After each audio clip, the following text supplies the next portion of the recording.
Бүгінгі сабақта үйрек сұлбасын аяқтаймыз.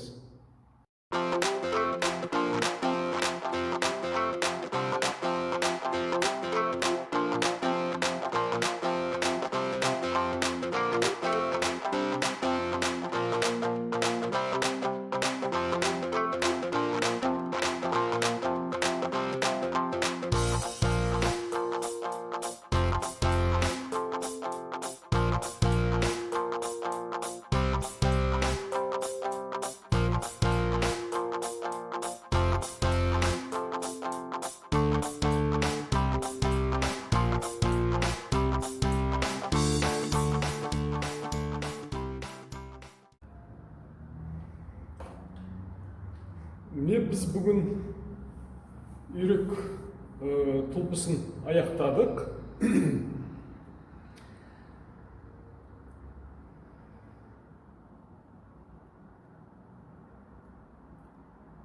Соңғы кезеңде майдалау жұмыстарын стекімен жүргізуге болады.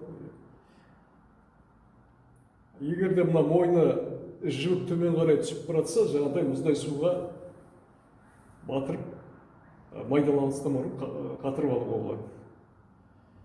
Енді бізге келесі сабақта, соңғы сабақта қалғаны үйректің ұясын жасау.